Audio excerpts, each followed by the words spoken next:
I was hoping you could sign my book for me. I'm just gonna pass it over, and you can just send it back. I'll be happy to do it. um, I was wondering if you could think, aside from the power meter, what tech has really revolutionized training or made coaching and training in triathlon that much better, I guess, lack of a better word, in the last couple of decades? Yeah, let's go back. Let's go back 5 decades to give you a start on this. When I was new to sport, there was no technology whatsoever. Not you didn't even have a wristwatch. The athletes did not have wristwatches back in the 1960s at all. Only the coach had a stopwatch. Only the coach knew what was happening as far as time. If you're talking about splits or intervals, whatever it was, the athlete had no idea what the numbers were. So we had only one thing we could use. This is back 1950s, 60s, and that was RPE, ready and perceived exertion. How do you feel? On a scale of 1 to 10, how hard is this? And that was the way we expressed ourselves, but usually it became language, like it's easy, well, it's moderately hard, it's moderate, it's hard, or it's very hard. That's the kind of language we used back then. And only the coach could tell you what your times were. Then about 1971, I think it was, the first wristband stopwatch came out. And I can recall getting one of those and thinking, this is amazing. While I'm running, I can observe what my pace is, how fast I'm running per mile if I'm on a track or if I'm on a measured course. I know what my splits are. That was like fantastic. It's hard for us today to imagine that as being anything out of the ordinary. But back in those days, this was a gigantic change. Going from the coach only having a stopwatch to each of the athletes having their own stopwatch was a gigantic change. That was early 1970s. The next big change takes place about 1977. The heart rate monitor is invented in Finland. And it was invented in a college because in Finland because the ski coach the cross-country ski coach wanted to be able to have some kind of information about the effort his athletes were experiencing, their heart rates. And so a professor on campus who was pretty good at technology came up with a chest strap and a wristwatch. And it looked like about the size of a fax machine on your wrist. It was gigantic. But that was a big change again. Because before that time, once we had stopwatches, the next thing we started doing back in the 60s and early 70s was we started, when we'd go for a run and you'd come to a stoplight, what you'd automatically do is lift up your wrist, look at your watch, put your hand on your throat and count your heartbeats.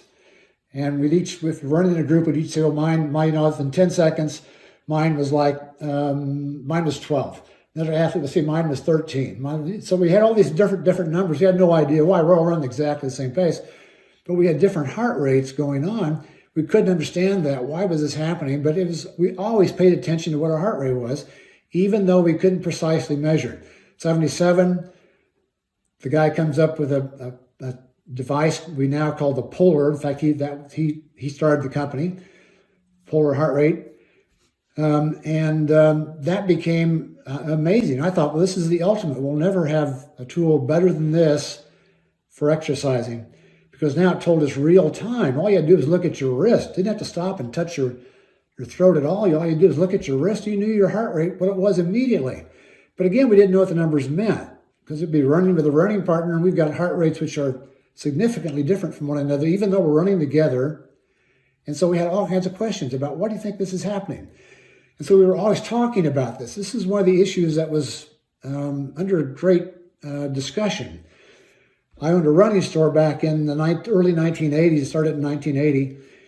And in 1983, I bought the bike store next door to my running store and took out the wall between the two. So I had probably the first triathlon store in the world.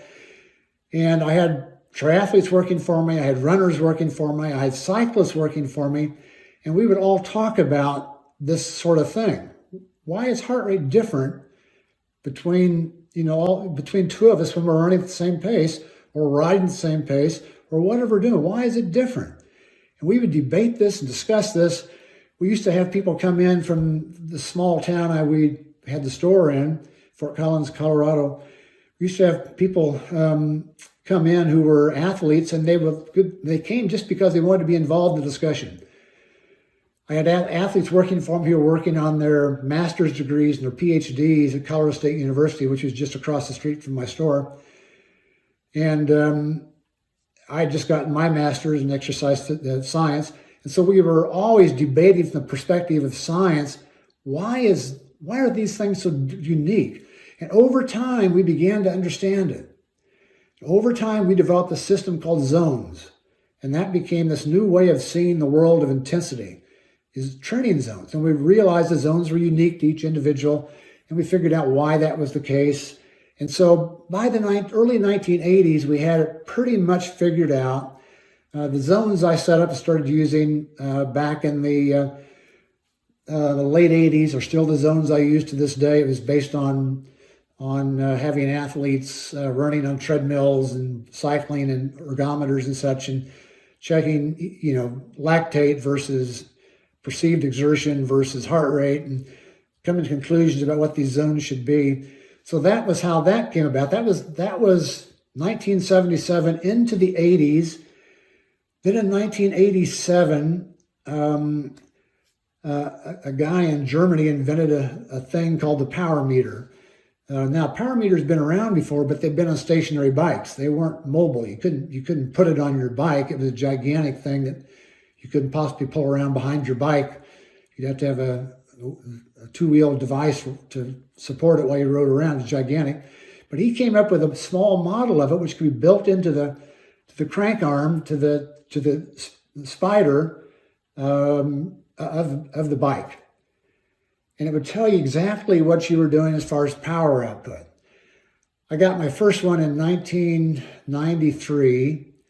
It had been invented in 1987. By 1993, I didn't know a single person in the U.S. that was using one. The only people I knew who had them were Tour de France riders and people of that caliber. They were the only ones that had these. So they were very unique. So when I got mine, I'm back to the beginning now. What is there about power that's telling me something different from heart rate? Why aren't they simply the same thing? So I began to ask questions about that. What does this mean to us? And it started out simply being just one number you looked at instantaneously on your handlebars. My power right now is 260 watts this second, but it changes every second. It's constantly changing. But that's just with the way the world was back in the 1990s when I got my first power meter. By the late 1990s, I was starting to figure it out. It took a while, but I was starting to figure it out. And I wrote a little bitty pamphlet that was 32 pages long called Training with Power. It was the first thing ever written that I know of on how to use a power meter in your training. Now there are books out which are that thick on how to use a power meter. But mine was 32 pages. It was really basic. It was really simple. This is what I know about power. I didn't know a lot about power, but I had 32 pages worth of information I could share with people. And we were still learning. Then along comes a guy by the name of Andy Coggan, PhD, cyclist, road cyclist. And he became very interested in power.